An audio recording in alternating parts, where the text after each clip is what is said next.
If you do all of those things, I think you can be whoever the fuck you want to be in like 18 months. Hey guys, welcome back to Be the Standard. I'm your host, Denny Jamazzo, and I'm here as always with my best friend and co-host, Mike Burns. Today we have a very special guest, somebody that Mike and I both truly admire as a leader, somebody we got to work for while we were deployed to Afghanistan in 2010. Retired Navy SEAL with about 29 years of service, husband, father of three, 2 boys and a girl, and currently works for KAATSU Global. JD, John Doolittle. Hey, nice Danny. to see you, brother.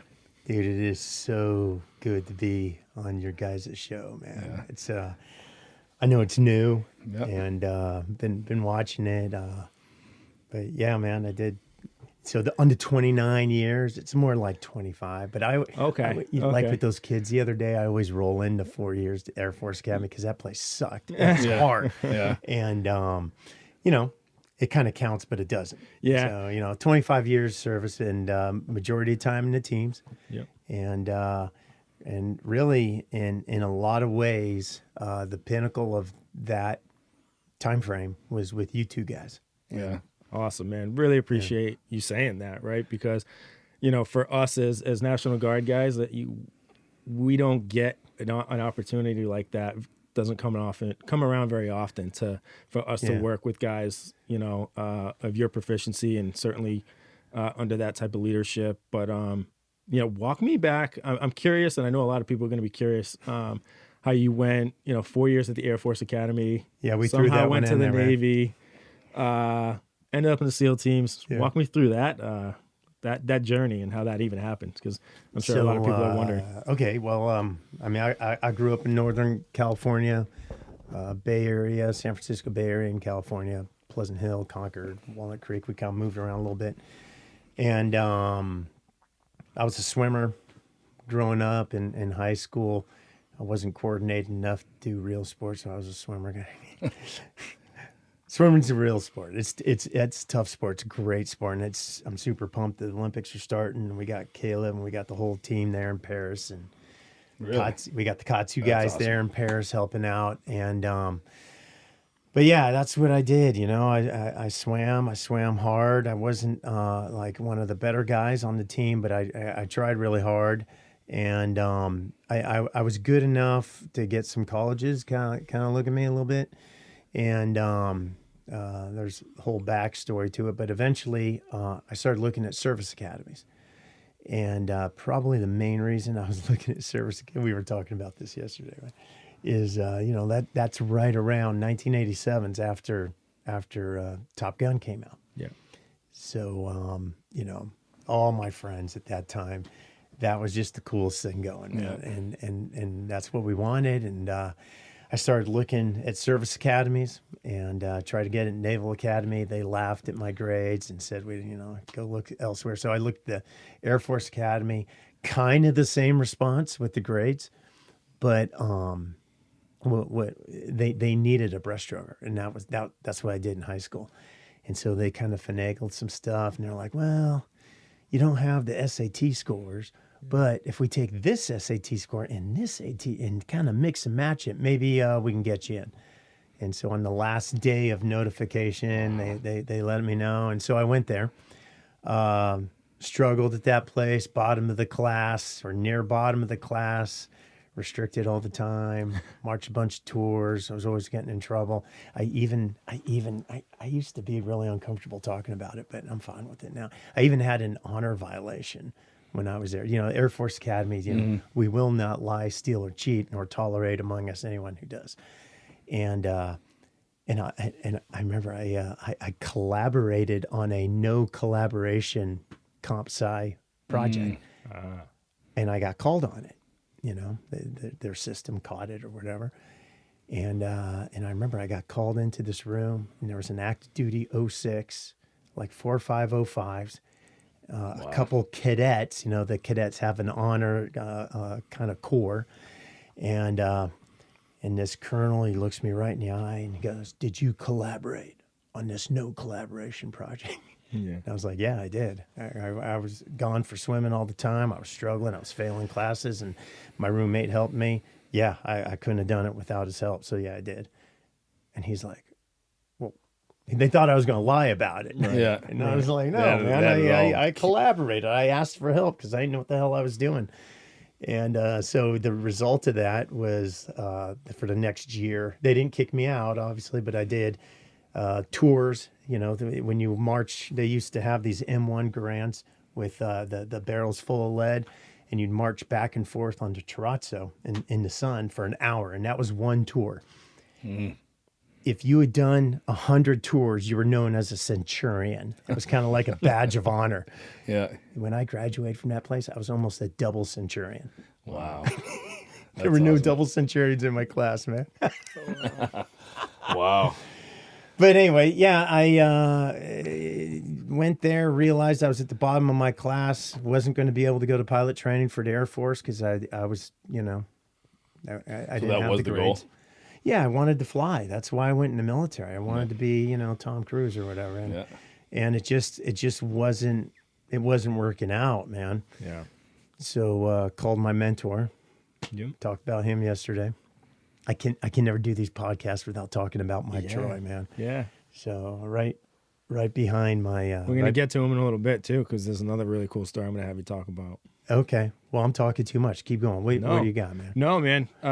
Keep going with that because I know that he was influential with you Yeah. just swimming in general and then at the Air Force. And was he not influential in you saying, hey, go be a SEAL? Of course he was. Yeah. And the reason is he was a SEAL in Vietnam. Wow. And so, you know, my dad, my number one, you know, mentor and cheerleader. Like, I mean, my mom and dad, of course. But whenever I talk to a lot of different groups, and I always tell people, man, if you don't have a mentor that's not family, you're really missing out on a lot of things that can, you know, a lot of different perspectives, right? Because we grow up in families, and every family has its own kind of perspective on life and everything. Sure. So anyway, that guy for me was a dude that was a double gold medalist in 1960 Olympics in Rome, Wow. world record holder in the 200 fly, 2 full tours in Vietnam as a SEAL, as an officer. So after the Olympics, he joins the Navy. And he goes to a knife and fork school, you know, got a commissioning program because he went to Indiana University. So he's eligible to be an officer, goes to SEAL training, crushes it, of course. I mean, fastest butterflyer in the world goes to SEAL training. I think he's going to do okay. And goes and leads guys in combat over in Vietnam twice and comes back. They made him a instructor at Buds. He was one of those first phase instructors. So he's one of those hell week guys. Mm-hmm. And then they started wanting him to do, you know, more paperwork, staff work type stuff. And he was like, yeah, I'm done. Yeah. And he started coaching.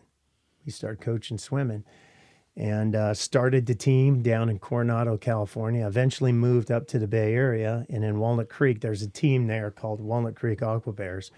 A lot of stud swimmers come out of that place. And he was the main coach there. And that guy, when I met him in high school, and he was larger than life, man. And that was my mentor behind my dad, of course. That's cool. And so when I was struggling with the not getting to fly and being a cadet at the Air Force Academy, Mike said, he laughed on the phone. And he's like, get out of the damn Air Force, join the Navy, go to Buds, become a SEAL. I've always thought you'd be, you know, a good fit, blah, blah, blah. And I was like, Mike, man, I'm not at the Naval Academy. I'm at the Air Force Academy. I'm not at the Naval Academy. I don't think I can just go join Buds. And he was like, yeah, look into it. I'm pretty sure there's a way to do it. And he was right. You know, there's, you know, you got your Title 10 authorities and approvals for service academies. And really, if you want to be a pain, you can do it. You can go to any service academy and serve in any of the services, including now Space Force. It's just a lot of paperwork. And in my case, I had to sit in front of a table full of 05s and 06s and a 1-star general, all of them yelling at me. Wow. What a waste of taxpayer dollars. Go to Air Force Academy and join the Navy. Yeah. But, if you stick to your guns, you can do it. And so I went in the Navy, did not get into buds. It was kind of like a bait and switch, right? I thought I was going to buds, and then by the time the actual orders were cut, I was going a different track. So it took me, and I like to tell kids about this a lot, because I went in the Navy to become a SEAL, and they didn't give me the opportunity initially. So I submitted one of those, a request to go to buds every 6 months for 3 years, and 6 times that was turned down. Wow. So what's the ironic thing is, if I had stayed in the Air Force and just been banked for 1 year, that's when they take you and go make you a maintenance officer or go work in a missile silo or whatever for 1 year, then I would have gone to pilot training. But at 21 years old, a year sounds like an eternity. Forever. Yeah.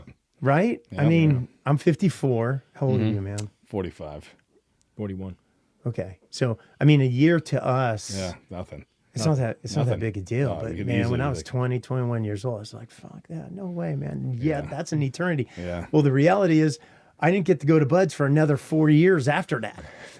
So I had to go do three plus years in the Navy after all that stuff at the academy. And eventually, I ended up getting to go. Is there a cutoff for officers to go to buds, or Yeah, a certain rank, there's an age cutoff. I don't know what it is, but the rank cutoff is definitely 03. Okay. They don't like anybody more senior than an 02, like a lieutenant junior grade going there.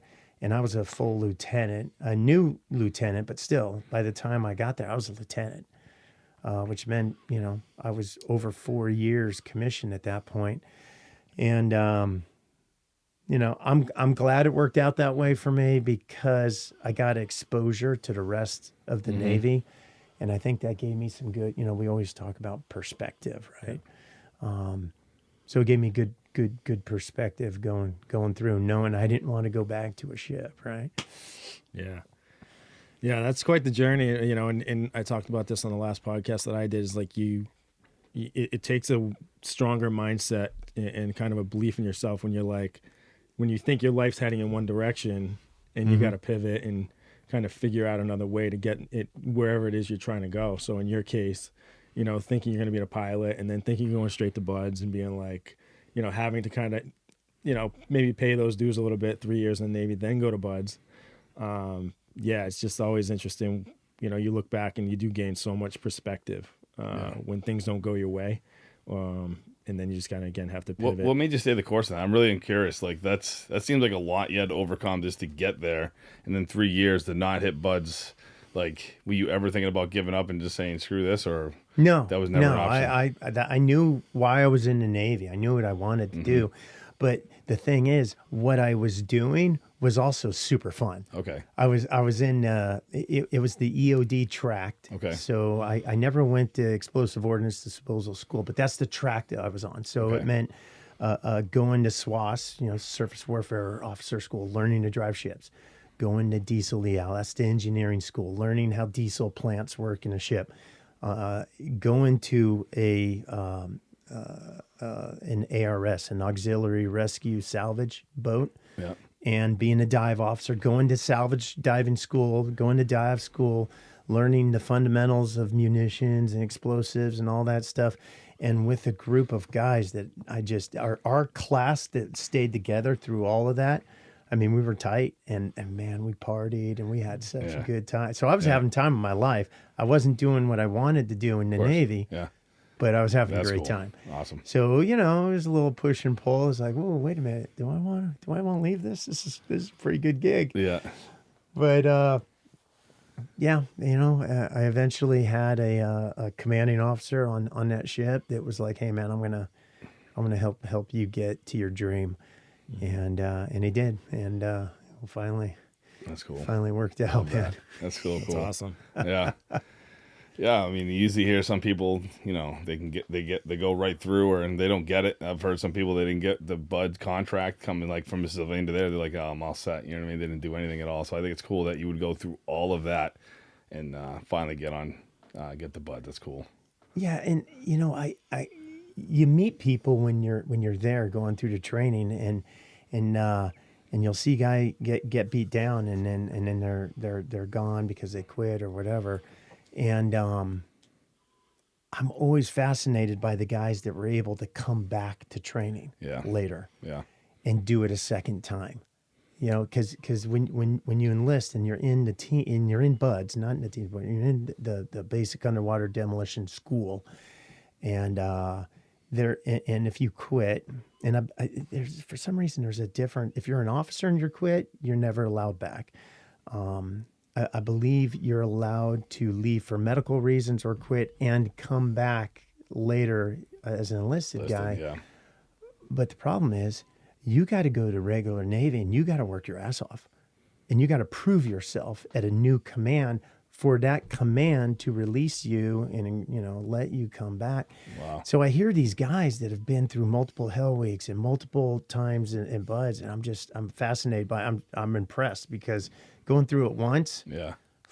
man, Yeah. I was like that. I cannot even imagine doing that shit twice Yeah. or thrice.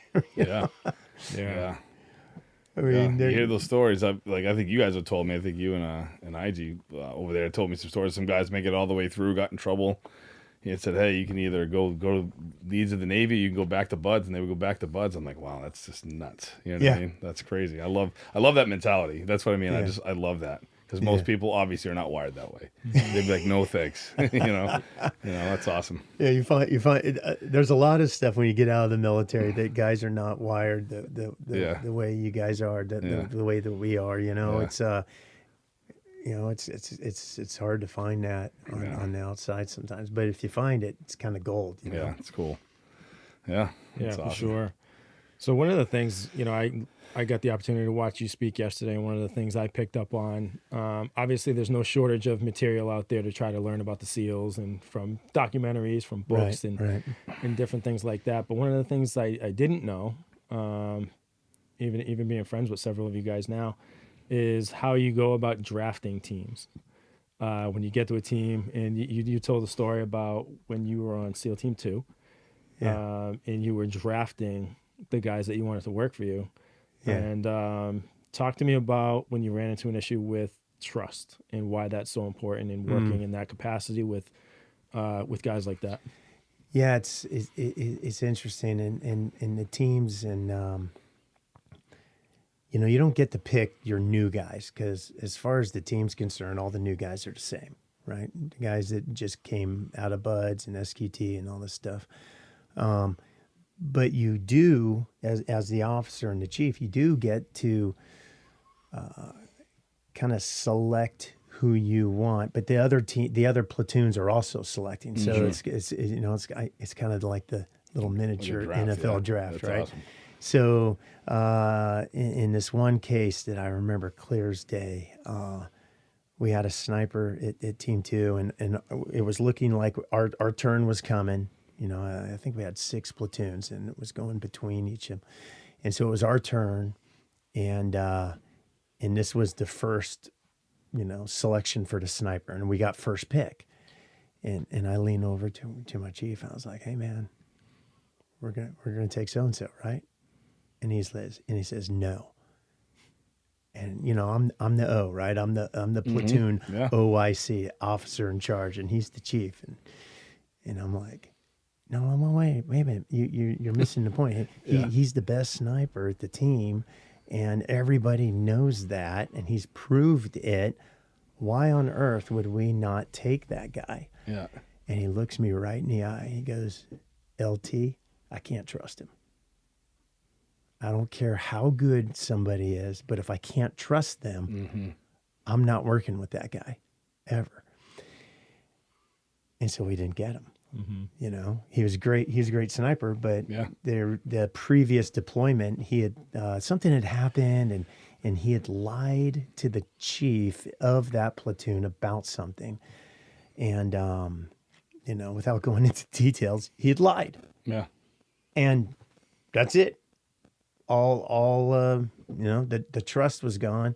And when the trust is gone, so many relationships are based on that. And especially in an organization like a SEAL team platoon, you know, if you can't trust the guy, you don't want him on your team, no matter how good he is. Yep. So it's a fascinating thing to talk with like young adults that are brand new in a business or an organization, and they're like, well, wait a minute, I'm the best, you know, or so and so's the best at A, B, or C, and then they don't get picked up, and it doesn't make any sense to them, and it's like, yeah, man, you might be really good, but what about your interpersonal skills? Or what about your trust? What are you like when you're outside work? Absolutely. Or when no one's watching, right? Like, Yeah. when the boss isn't around, what are you saying? Like, what's going on? Yeah. Right. Definitely. Right. All that stuff matters, you know. Yeah, absolutely. And you know, it's kind of like leadership 101. We like us three, we don't even think about it. It's like, yeah, dude, when you're in a leadership position, got it. You live in a fishbowl and everybody's watching you. Yeah. But on the outside the military, people don't think that way. Yeah. And they think when they go to a bar after work and they're with like a girl from the office or whatever, it's like all bets are off or whatever. And yeah, so I like talking to like those young professionals, you know, or college kids that are getting ready to go into that world. Yeah, it's the trust piece, super, super important. Yeah, and I think, you know, like we've talked, I spent, you know, the last 8 years or so at some of the largest companies in the world, you know, Oracle being one of them. You have a family member now working at Oracle. So you know how big it is and how all that works. And one of the things I say all the time is just the values in leadership that you see in contrast to from the military, and, you know, trust really being that important. You see it lacking more in the corporate structure and on that side of things. Yeah. Because there's way more, even more so, of an interest or self-interest in your own promotion and your own, you know, wallet and, you know, all of those things. And, you know, especially in a sales career, you see that often. Or I've seen it quite often. So I talk about that a lot, just the vast differences between, you know, what leadership looks like in the military as opposed to the corporate structure. Isn't it crazy how much value people put on the dollar? Oh, Yeah. I mean, they're willing to their soul. climb up. They're willing to stab and climb up somebody's back to get an extra percentage of their take-home pay or whatever, and it's crazy. Yeah. It's crazy. And then the corollary of that is, isn't it amazing how things just kind of take care of themselves when you treat people right? Unbelievable. Yeah. You know, and you bring them on the team and you treat them like teammates, and you leverage their value in the organization, especially the junior guys. You know, the young guys. You know, the Santoses and you know the young. What was the guy that used to drive? He was one of he was a driver. We were talking about him yesterday. He was our driver, or not? He was our gunner. I mean, he gunned for you a couple times. Heckman. Yeah. Yeah. You know, you get these guys, these young guys, and it's amazing how valuable they can be in the organization when you give them some say. Yeah. You know, you guys did a good job of that. I thought a great job of that. You know, you took the input from the guys and you leveraged it, and a lot of times we were talking about it yesterday. That's what we did. Yeah. Yeah. And that makes builds sense. cohesiveness in any organization. Yeah. Just to go back to what you kind of said about the organization, but the organizations that would do what you almost wanted to do, right? You didn't select that sniper because you couldn't trust him, but he was the best person out there on the table. How about organizations that'll hire that person or select that person for a role, knowing they're the best person out there, but probably might have some integrity issues, thinking, well, this person's really, really good, but then they don't see the long-term effects of what that person's going to do to the company, right? They just see the immediate gratification, like, oh, this person's really the best at the job. You know, we should select this person, even though they have some issues, but integrity being one of them or whatever. So do you see that playing out in the corporate world? This is something I don't know a lot about, so that's why I kind of ask if... I mean, for me personally, I mean, the guy's still good at what he does regardless. And I'm a firm believer in second chances. I've certainly needed them in my life. You know, so, yeah, I mean, not to not select him. He has every right not to select him, and your reputation follows you in certain areas. And the hope is that, in my opinion, corporate structure or militarily, like over time, you repair that. And maybe, I'm sure whatever team he went to, hopefully he was able to repair that. But how about and in a people were situation, able to trust him. not to get off topic, but like just because I just want to see this point through. Yeah. But what if that person doesn't want to repair? They just know they're good. Like I think you kind of talked about earlier. I know I'm really good at this thing, and you need me, kind of deal. And what that does to the organization long term. That's the attitude I see way more of. And that's why I was kind of bringing it up, because you've told me. You've talked to me about people this. are just, I'm really good at what I do. You need me more than I need you. And again, that's just the culture, and it's a sad culture to see it, sad to see it play out. But it's just the reality. Yeah. Coaching doesn't fix it. Sharing your thoughts and ideas with them and whatever doesn't fix it.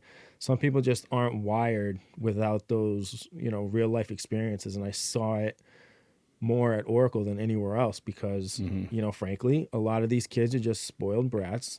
Their parents pay for them to go to Brown University or, Cornell or whatever other Ivy League school. They got recruited by Oracle, told they were great. Yeah.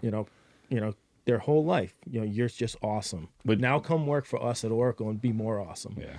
How do you reel that in? It's tough. Not saying it can't be done, but I mean that's just the reality of what I've seen in the corporate world. There's just an overwhelming numbers or Yeah. But the organization can be improved if you just kind of look at the person's character more than what they actually, with their talent, I guess. Yeah. And what I've it's seen. not always about talent. It's kind of what I'm getting at. What I've seen is when they bring in military people with a different set of values and different experiences and all of those other intangibles that don't necessarily translate on a resume and present themselves on a resume, I think you do see a little bit of a culture shift within a team. Yeah. Because of the leadership that that other skill set that they bring is what I've seen. Yeah. Well, it kind of depends what we're talking about too, right? Sure. If we're talking about the brain surgeon that we want to bring in, okay. That's a good point. I don't really give a crap if he is a social hand grenade. Yeah. I want the best possible brain surgeon be dealing with whatever, right? Yeah. Great point. But so maybe it doesn't apply to everything. Where it matters most is where you have those interpersonal relationships. You're not going to know your brain surgeon. Yeah. What is SRB or SRD when you started? SDR, sales development rep. Okay. So my nephew's girlfriend, I'll leave her name out of it, but she is a say it again. Sales development rep. Sales development rep. Brand new at the company, and at Oracle actually. And very smart young lady, very intelligent, thinks well on her feet and all that stuff. And she's part of a small team, right? There's 7 of them.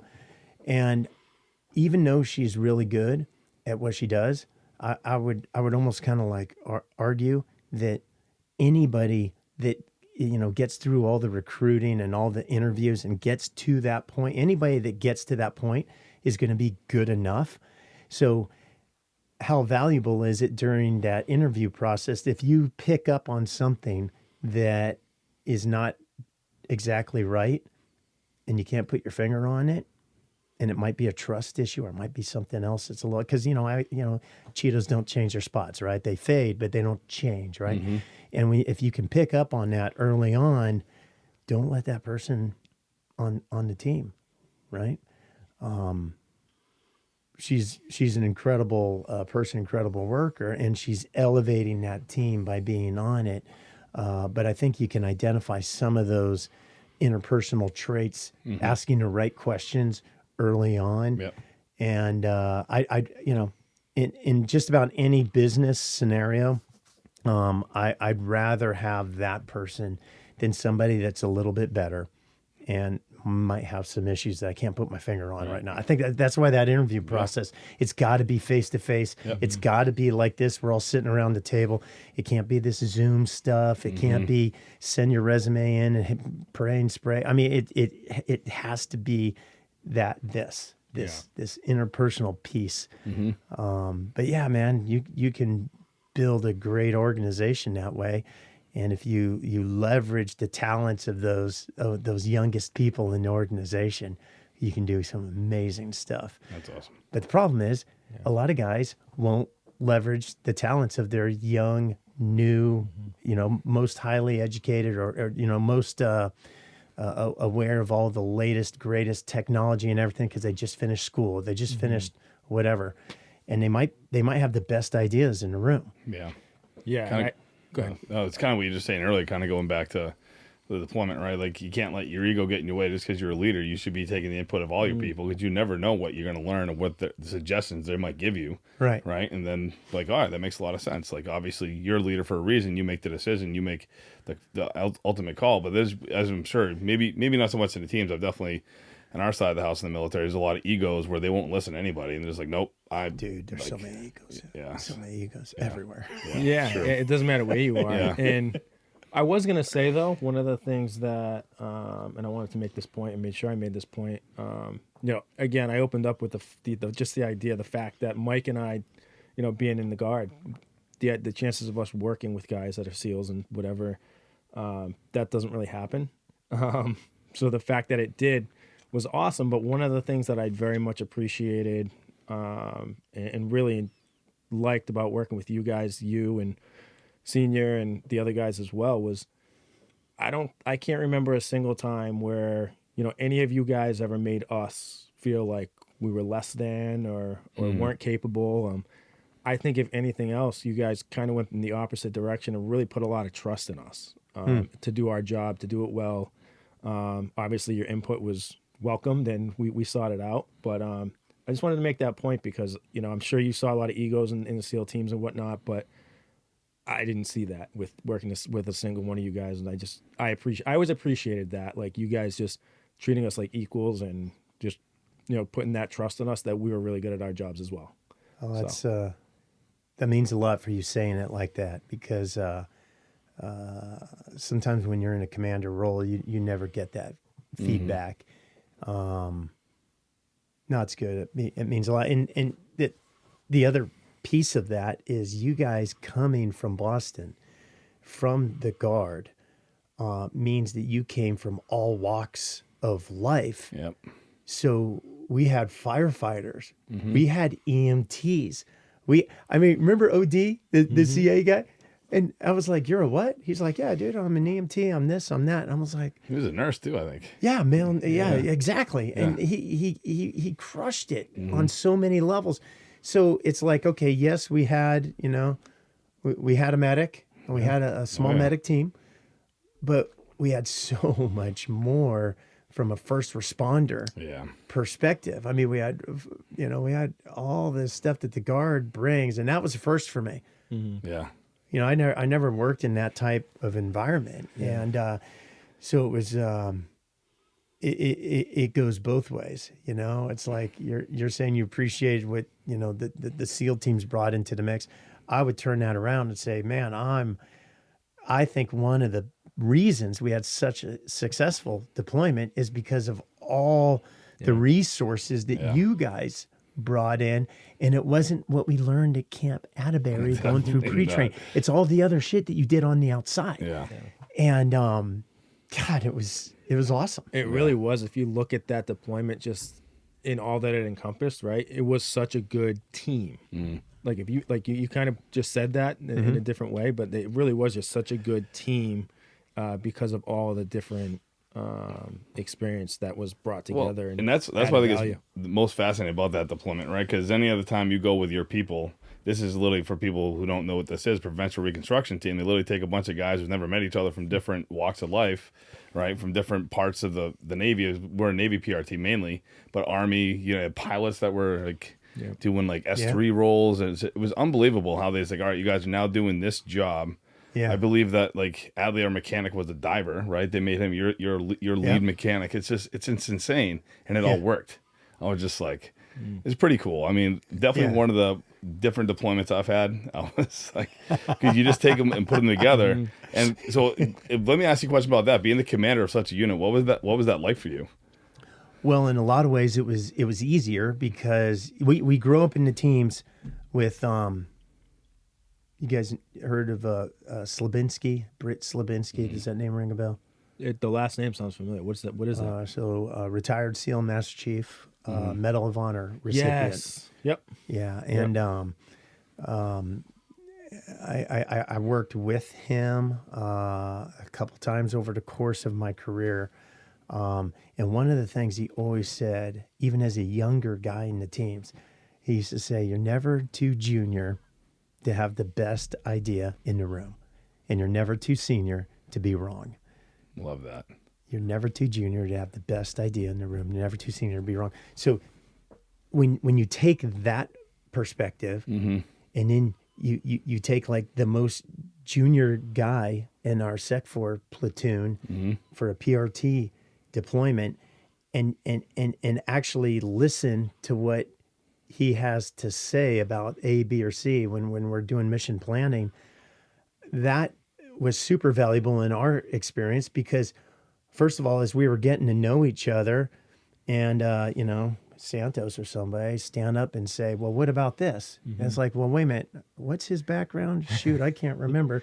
But it doesn't matter because I know he has a whole nother background that's not the military. Yep. So that perspective, and we Tim and I used to sit back behind closed doors to talk about it all the time in K-Way, and we're like, "Oh my God, man, these guys have some of the best ideas that we're not thinking about." Yeah.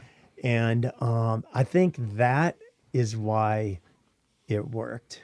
That's definitely what I work, because you literally just said it right there, and I've been around a lot and heard some of the biggest complaints in any unit I've ever been in.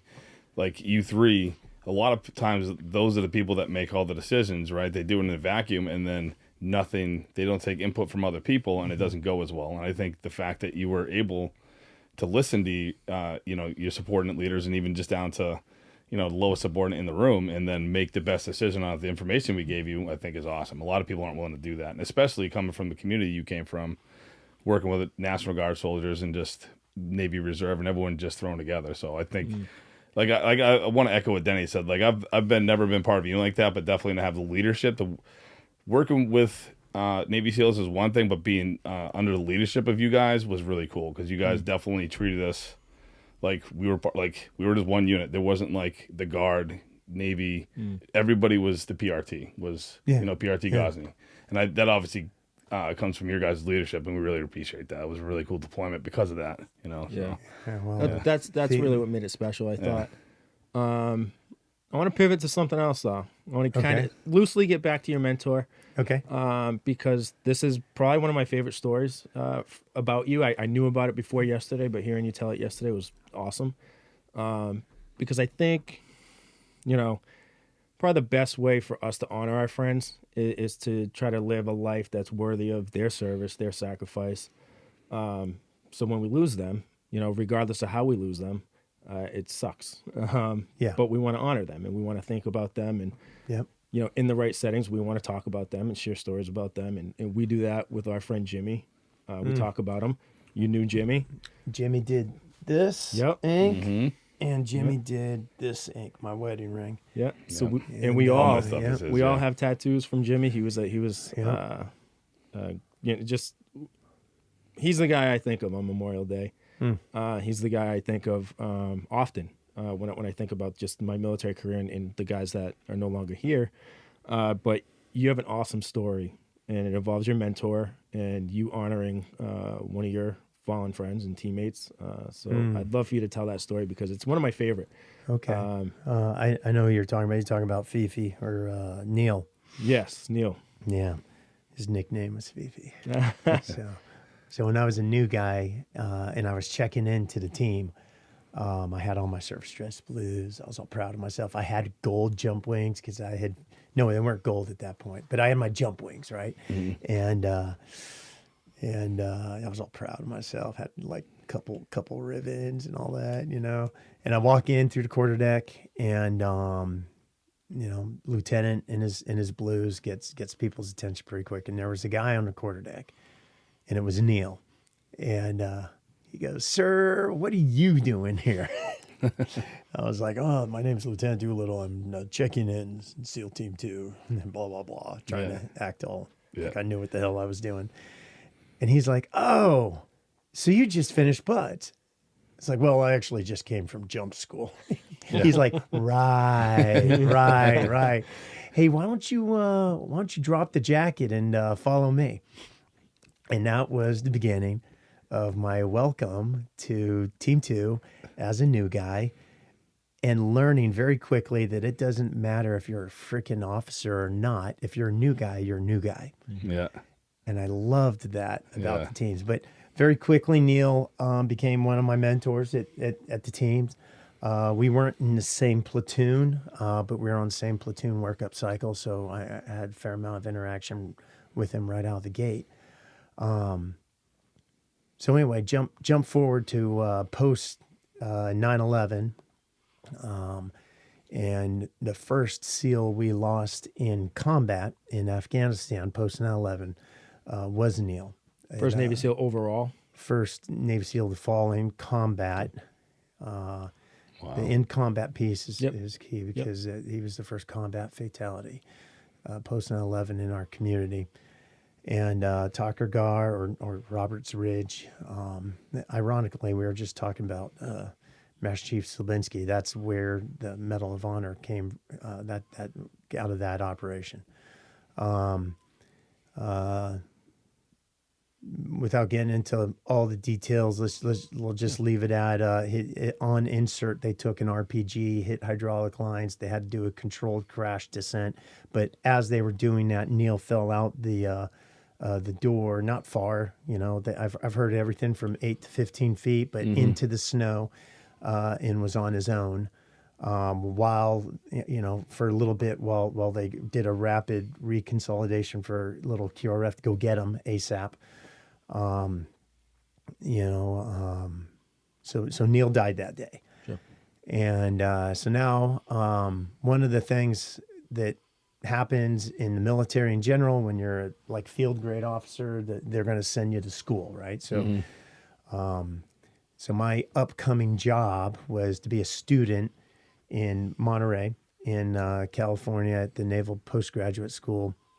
And that was not a good fit for me. First of all, we talked about earlier my stellar academic record. Yeah. But so I called Mike, of course, my mentor.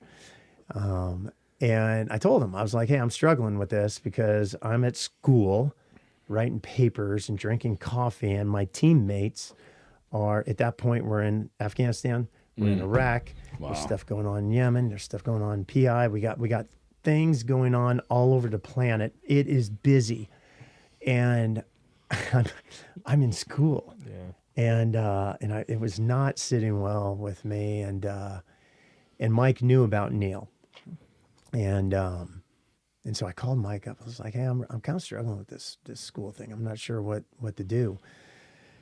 And without skipping a beat, he goes, I know what you need to do. You need to do something hard in memory of one of your teammates. That buddy of yours that died would be a good one to do it for.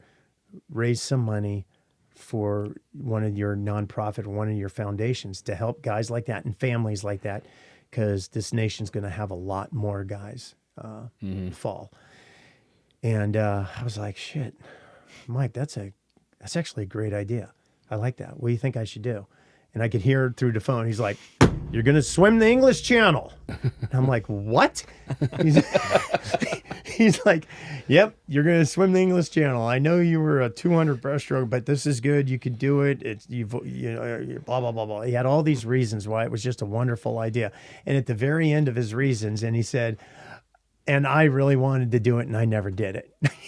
I was like, okay, Mike, I don't know if that's going to happen, but let me get back to you. And so I hung up. I told Katie, my wife, told Katie about it. At that point, we had Sean, one son, and second son. We have 3 kids, Sean, Ryan, Meg. At that point, we only had Sean, and Katie was pregnant with Ryan. And so I told Katie what Mike said.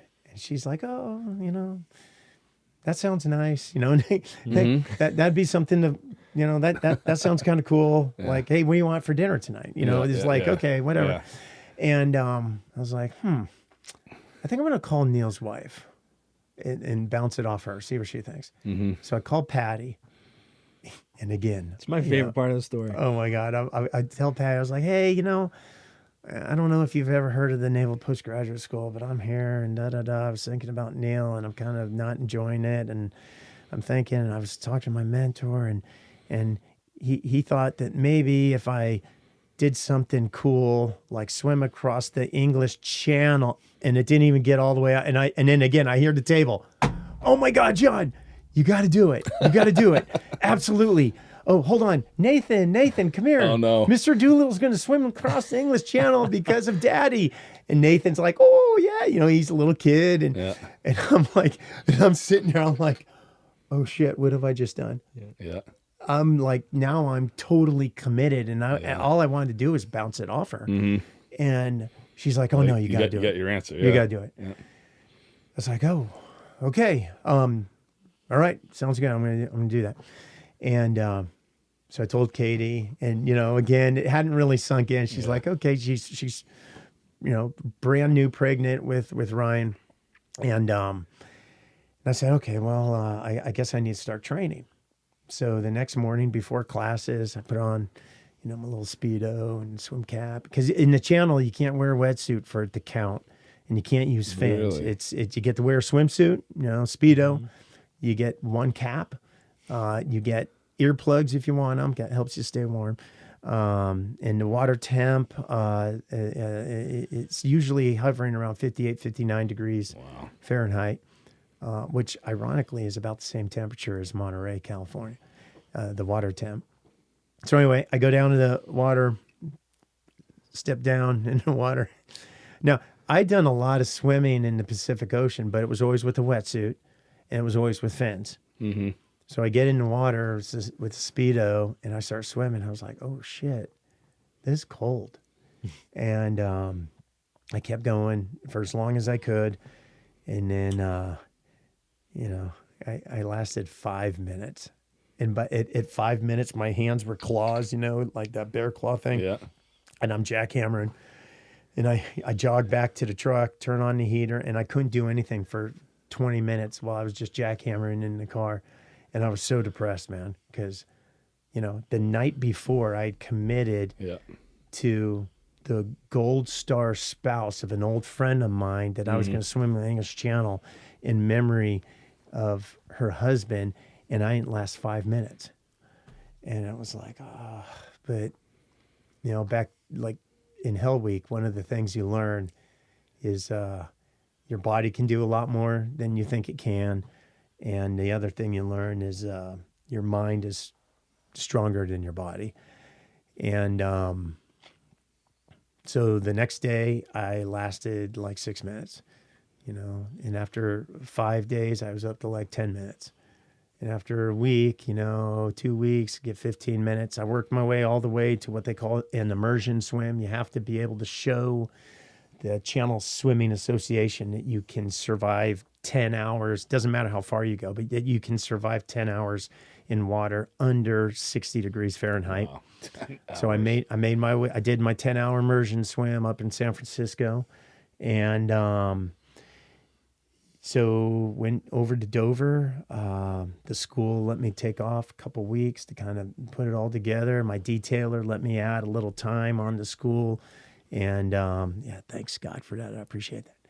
And get over there to Dover and wait for a good weather window. And there wasn't a good weather. All the weather windows for the week of my window, all the weather windows had wind, which it doesn't. You don't care about rain. You know, you don't care about swells. You don't care about anything, tides and currents, because that happens all the time anyway.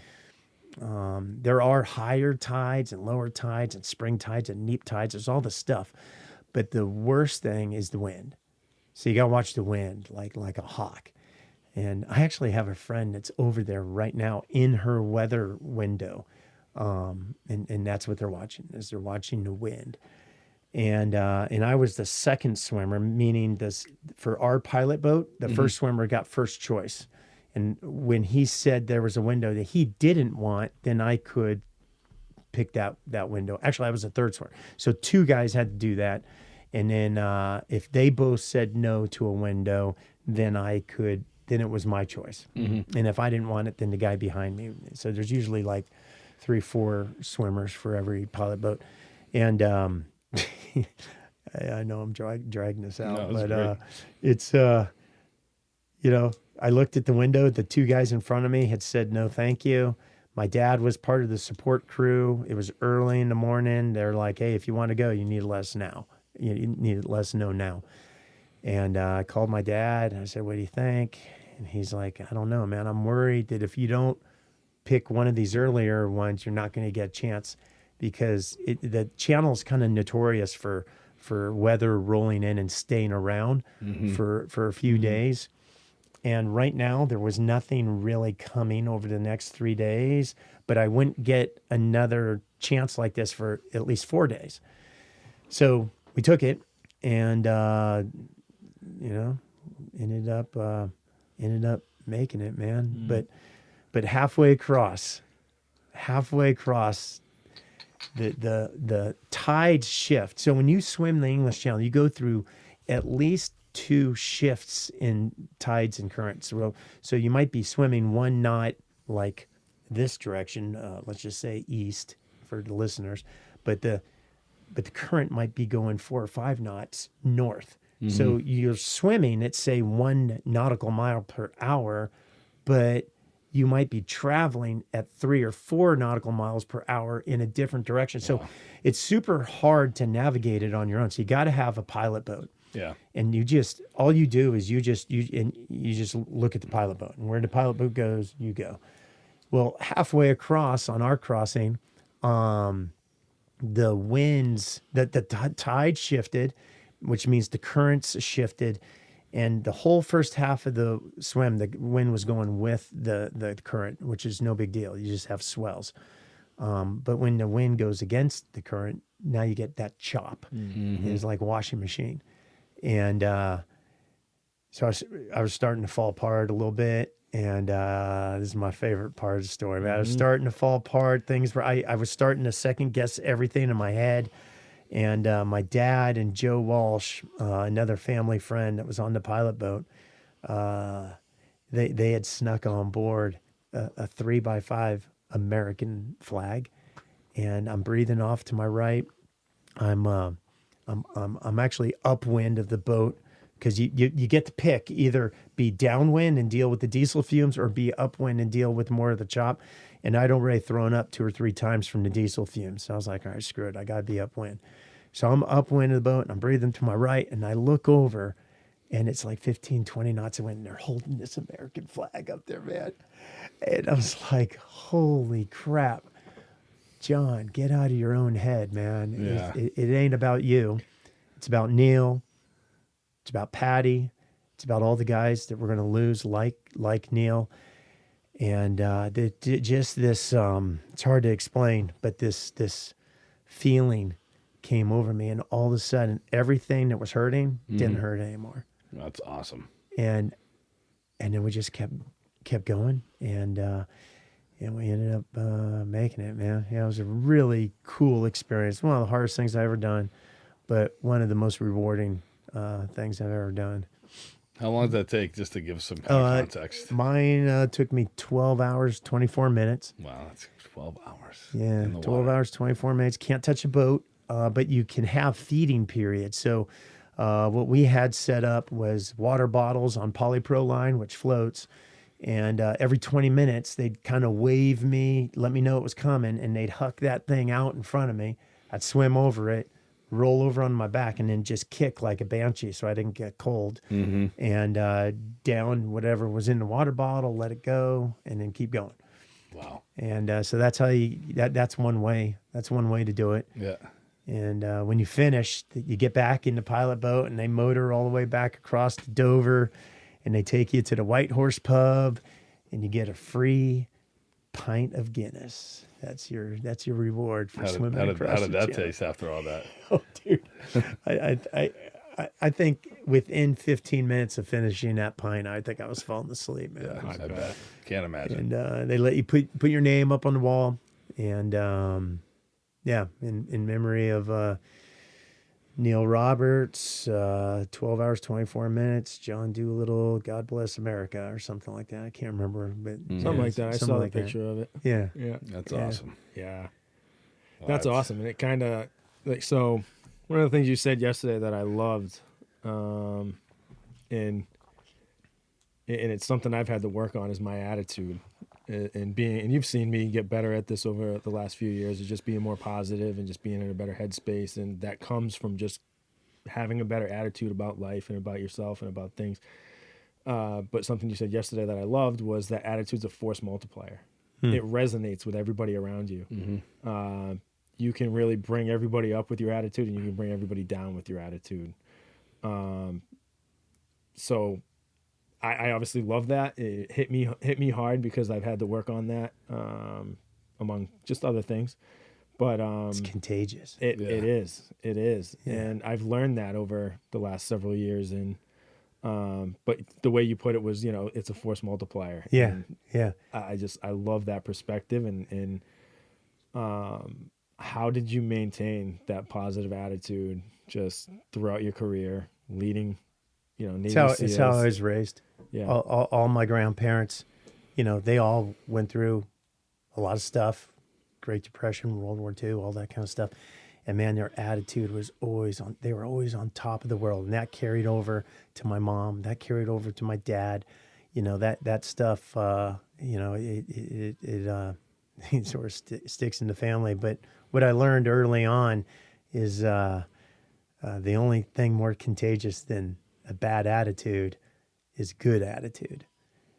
And it really works, man. Especially when things are, not looking good. I mean, on our deployment, I mean, Jesus, we were together like 15 or 16 months, and our deployment in Ghazni, Afghanistan was just over a year. And I know it was over a year because when I got back, my middle son said, "Oh, Dad, I'm so glad you're home. You missed my birthday on this deployment twice." Because he has a June birthday. Yep. Oh, yeah. And I remember that hit me right in the gut. I was like, "Oh God, did my son just really say that to me, man?" Yeah. But I think even on our deployment, there's always times on any deployment where things, whether it's just social BS that's going on, or if it's an operational problem that things are really not looking good. And, the sometimes it's hard to be trying to be the guy in the room with the good attitude. And hey, man, it's okay to coke and joke a little bit. It's all going to be all right. We got the training to do this. We know what the hell we're doing. Let's go crush it. Even though that's not maybe how you feel deep down inside, but I feel that because that stuff is so contagious to others, it's really important as a leader to always be positive, no matter what, no matter how dire it's looking. To me, and it's different for everybody because I have plenty of friends in the teams and they do not have a good attitude, but they're very good at what they do and they've been very successful over their career and they're very successful on the outside now, and that's fine. But that's just not me. For me, it's all about attitude, man. And I love telling the story about Dan Knassen. He's a SEAL officer. I think it was December. It was in 2009. Yeah, it was in 2009, like late fall, early winter, 2009. And he stepped on an ID. It went in low order, so the whole daisy chain didn't go. But he lost both legs, like immediately above the knees. And I have this picture of him. I want to say it's day 11 at Walter Reed. And he's being awarded the Purple Heart. There's people standing around him. And there's some nurses there. And the story the nurses tell about Dan Knassen are incredible because right out of the gate, he loses both legs. He shows up at Walter Reed and he's like, hey man, I need to start working out. And they're like, no, son, relax. We got your pain meds and you're just going to lay down and relax and heal. And he's like, yeah, but I want to work out. Are you telling me I can't work out? And they're like, well, I mean, yes, but no, but what do you want to do? And he said, I want some TheraBands. I want some elastic surgical tubing. I want you guys to tie it around that, and that. And I'm going to do shoulders. I'm going to do back. I'm going to do scap flexion. I'm going to do biceps. I'm going to do all the stuff. And they're like, dude, you're insane. And he's like, yeah, well, I'm going to be an Olympian. I'm going to be a Paralympian and I'm going to crush it. And I need to start working out. I don't want atrophy. I mean, wow. Guy just lost his legs. And that happened like that attitude was like right away, like right away. Days. Wow, that's amazing. Now I'm sure on day Of 1, course, 2, yeah. I'm sure in that first week he had some dark times. Mm-hmm. Yeah. But at some point, Wow. he made this mental switch, and he's like, "Okay, this is what God gave me, and I'm going to crush it." Love it. And so he ends up. I mean, gosh, I'm going to miss a lot of it, but he ends up going to get a degree in theology. He goes and gets a master's and then a PhD. And then he goes and tries out for the Winter Paralympic Games. He's been to multiple Paralympics now. And every event he enters, he medals. I mean, the guy's amazing. So back at Walter Reed, they're like, oh my God, this guy's attitude is incredible. Yeah. So what did they start doing? Guys down the hall that were circling the drain emotionally because they lost a finger or whatever, they wheel them down to meet Dan, who lost both legs above the knees, whose attitude is through the freaking roof. Unbelievable.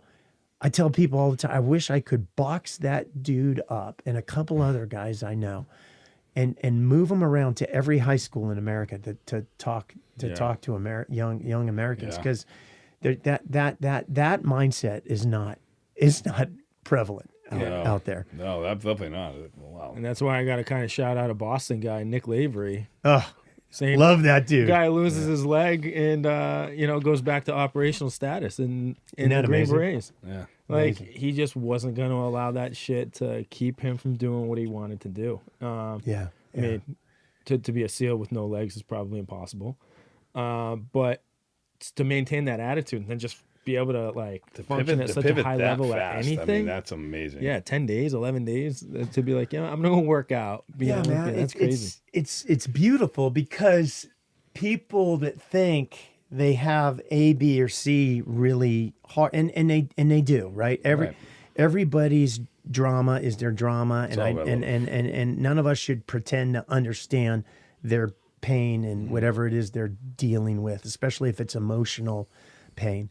But having guys like Nick out there talking to young Americans, no matter what it is they're going to do, whether they go to college or not, they're going to be blue collar, white collar, whatever.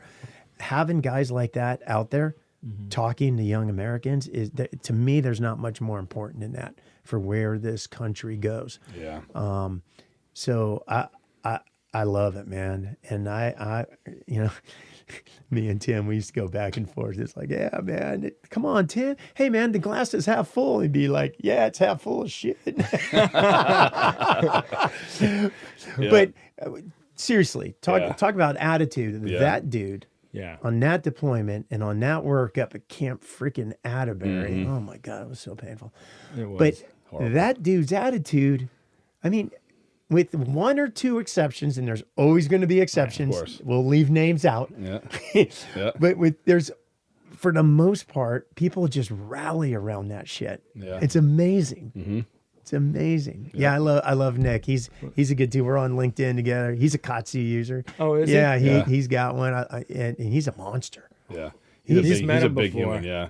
He's a big human. He spoke at one of our blue cord balls a bunch of years ago, and he's just obviously the story was cool, but he's a massive human being. If you don't like stand next to him, like you're a tall guy. He's a tall guy. You know what I mean? Like he's a massive human. He's my height and add about 2.5 feet width. Right. Yep. I got a picture standing. I got to show it to Denny. I just look. You so, showed me. I look so small standing next to him. I'm Yeah. just like, wow. No, Yeah. yeah. Yeah, he makes everybody just look tiny. I can't even imagine if I stood next to him how small I would look. That's something. And it's funny about him. My girlfriend, not my girlfriend, but my buddy Sergio texted me this morning. He came across like a Nick clip on the internet where he's like sitting with his hat backwards. He's on a podcast, Yeah. and he sent it to me because he thought that me and Nick kind of looked alike. And he goes, "Are you bulking, bro?" Like, because of how big Nick is and how I'm not that big. Yeah. So he's like, "Are you bulking?" I was like, "Oh shit!" Like, it was That ain't funny. me, man. No, No, that ain't that's me. definitely me. But yeah, no, I love that. Just when people can, change their attitude. And I saw this quote from I forget who, but it's like, if you can be in a bad mood for no reason, then you can be in a good mood for no reason too. No, I like that. So like that. it's all about like perspective. And I'd say that to myself sometimes when I'm just like not in a good mood and whatever. And I'll just be like, Danny, like just put yourself in a good mood. Just, for no reason at all. Just be happy, be grateful. Yeah. And it's just all about having that perspective, I think. Yeah, it's kind of funny. I was actually thinking about that today. I was kind of tired today, and I've always tried to think about that. I don't know where I heard it, but someone was talking about like they want to train themselves to be, I guess, like not happy. I don't know what the word is, but in like when it's not. Some people, it's the summer. The sun has to be out. It has to be nice weather for people to be uplifted and happy. And obviously, some people don't have to be like that. But he trains himself to. I want to be happy when it's raining, it's cold out, and it just sucks. Because if you can be happy, you should. It's a mental choice, right? Like all these outside factors kind of let us kind of influence. But I was kind of thinking about that today. It's like I'm kind of like I got up early to coach, got like a 3:50 coach, worked out, and then I'm like, man, I'm kind of dragging ass. It kind of the weather kind of sucks, but like, get to see John Doolittle. I haven't seen him since we deployed. I was like, this is awesome. You know what I mean? So it's all a matter of perspective, I guess. But 13 years, I man. know, a long time. Holy shit. Time just flies. We're Huh? not going that long again. I can Yeah, promise you. so it's unbelievable. I'll be down in Florida taking the I've boat been out. I've been looking forward to this. Go out on that boat, man. Oh, hell yeah. Out of all of the episodes we've done, he's talked about before we did episode number 1. He's like, I'm gonna get John Doolittle on our show. I was like, that's the one I can't wait for. Yeah. Oh, so man. Yeah, he's right. Before we ever even said anything about like who guests or anything, I was like, JD, my hope was to have you on as our first guest, but obviously logistically that's not. Yeah. Wasn't able to Well, do that's it. good. I It's travel a bunch with. What's with also a good work, thing, man. like Yeah. we've improved since then. So Yeah, no, that's There you go. that's the thing. There We've you you go. would have gotten been a lot like, better. I don't know. Yeah. But, You know, the not to completely just saturate on the attitude thing, but you guys ever heard of a guy named Jim Rohn? Oh yeah. Yeah. Absolutely. Oh yeah, Oh yeah. Jim Rohn? Seriously? Yeah, Oh, Jim Rohn. Definitely. I when I was waffling on getting out of the at the 10-year mark. 10 years kind of like a kind of fish or cut bait time in the Navy, especially in the teams. As an officer, for me at the 10-year mark, that's when stuff kind of made the shift from being really fun and tactically focused and operationally focused to all of a sudden this stuff with paperwork and staff stuff. Yeah. work. Oh, yeah. What the hell? That's where I live now. And so at the 10-year mark, I was waffling with getting out. And before I made that decision, we were in Germany. I was the ops officer. So that was my first experience with being on that side of things. And a friend of mine said, hey, man, before you make that decision, I want you to listen to this cassette. It wasn't even CDs. They were cassette tapes. Yeah, he's been man. around a long time. And I look at it, it's Jim Rohn. And it's one of his little, things. I can't remember which one it was called. And one of the things he says in there is you can't change the wind, but you can change the set of your sails. Can't change the wind, but you can always change the set of your sails. And that always resonated with me because it's that realization, and it's kind of an attitude thing, but it's also more of a realization that everybody's going to have to deal with bad wind or bad stuff. It's guaranteed. That happens. I mean, all of us are going to deal with. I mean, you're a firefighter.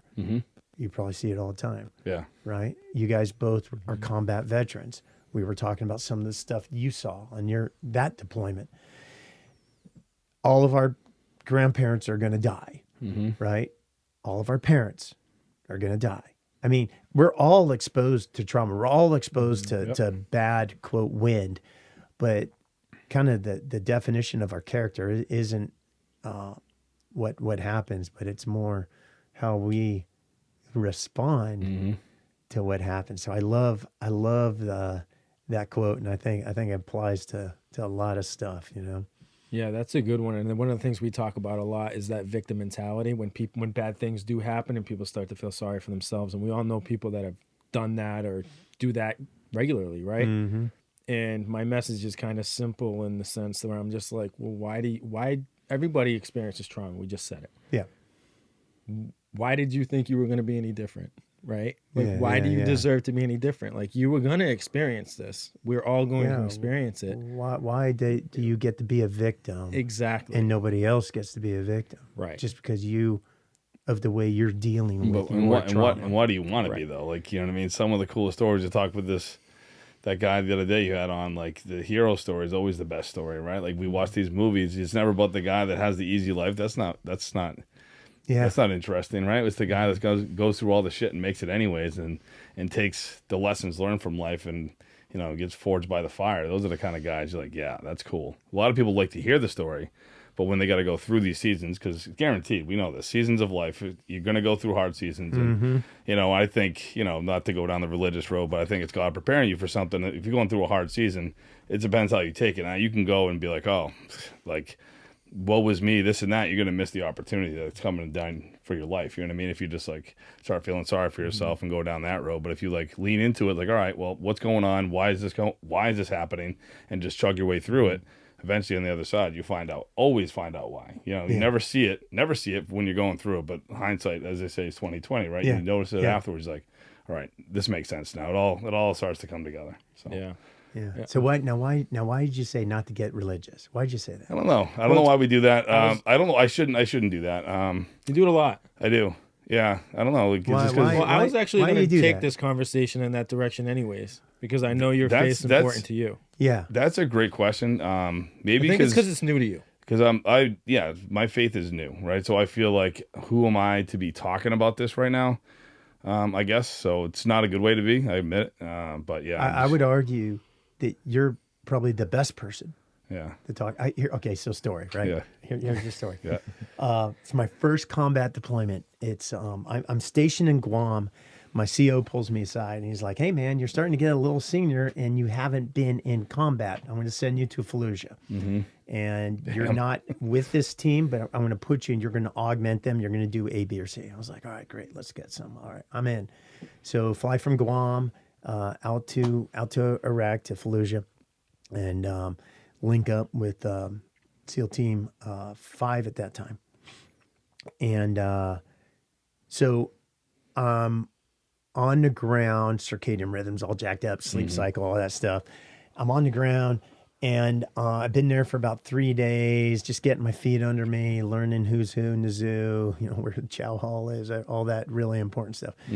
And now, when I say this, you need to remember, never have I was raised Catholic, but when I went to the Air Force Academy, the only thing I used Mass for was a place to hide each day during basic training, because they had to let us go to church, and I'd go and I'd sit in the back and I'd sleep.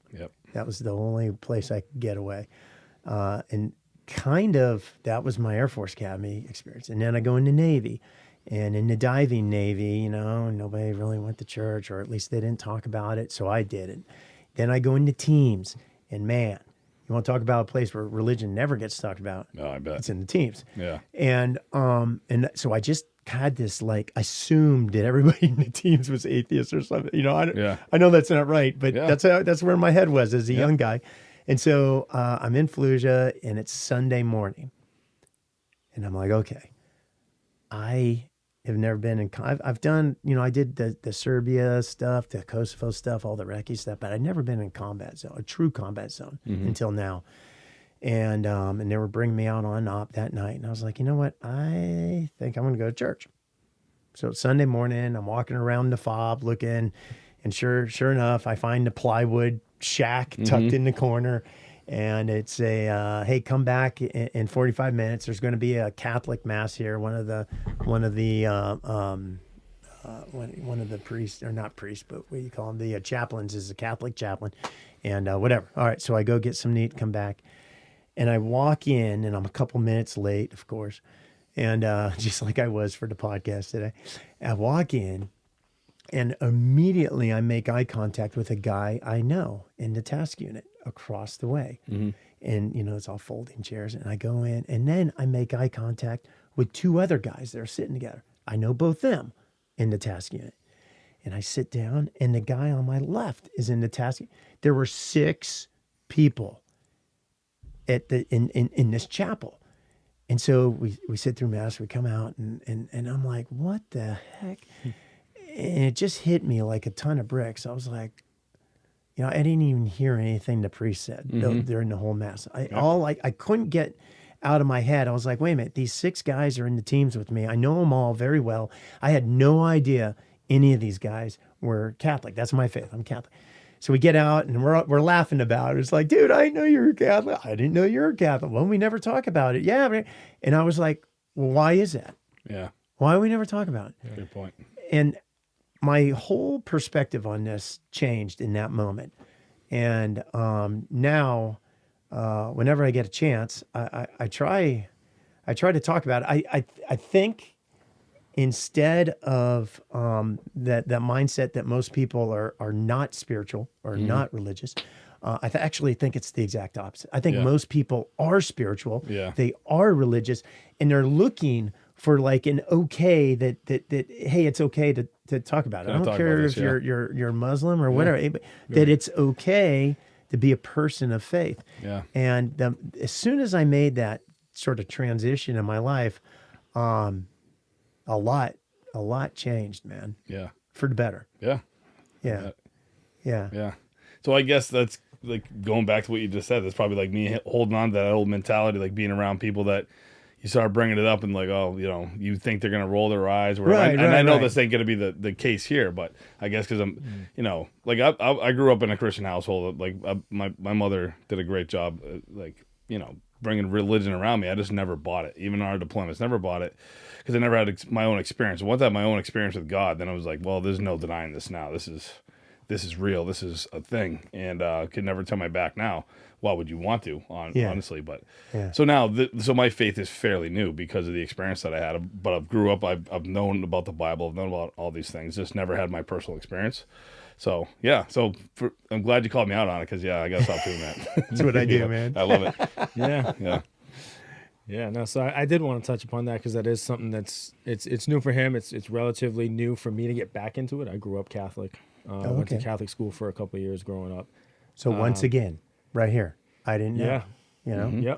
Yep. Why don't we all talk about this? It's a great point, and I've said this on our show before. Is when we deployed is kind of when I got out of like really believing, and it was never like I don't believe, so you shouldn't, or me saying bad things about religion. Right.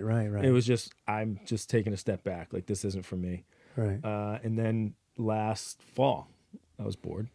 No reason whatsoever, no qualifying event, no push towards a relationship with God. I was just like, maybe I should explore this again, right? Because I was just curious. Started reading the New Testament. My girlfriend's father is very religious. He said, go read the New Testament first. So I did that, and I'm almost all the way through it. And it's incredible when you read those stories, how relatable they are to just life now, right? For everybody. Oh, absolutely. And even the times now, right? And just the human condition and how people act and betray each other and support each other and love each other, Yeah. So it's and so I'm back. I'm on, back, man. And it's right awesome. On. And we all have a cross. We all have individual crosses to bear, right? We all got our own things going on, man. Yeah. Cool.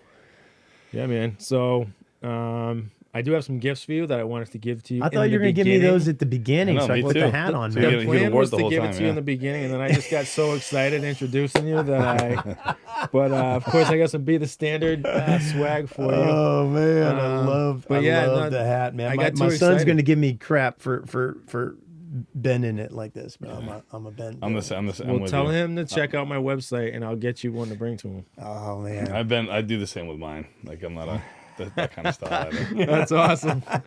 Oh, and the shirt too, man. Yeah, man. Yeah, I'm digging that. Love it. Thanks, guys. Love it. Thanks, guys. I appreciate course. that, man. I will wear it proud, loud and proud, Love man. it. Love it.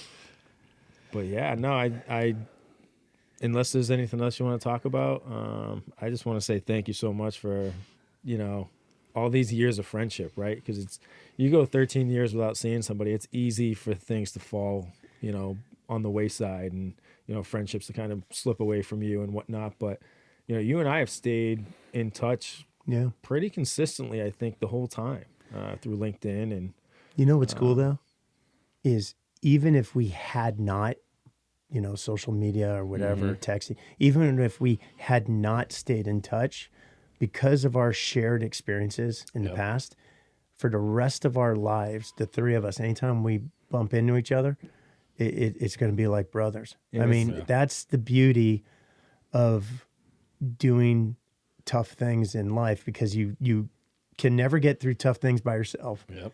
Right? You got to do them with like-minded individuals surrounding you. And when you make it through those, those gates of fire or whatever you want to call it, when you do it together, that bond is stronger than blood in a lot of cases, I think. yeah. Love it. I So agree true. 100%. That's awesome. That's the best way to put it, and I think the best way to end. Right on, But brother. yeah, man, thanks so much again. It does really feel like no time really went by, right?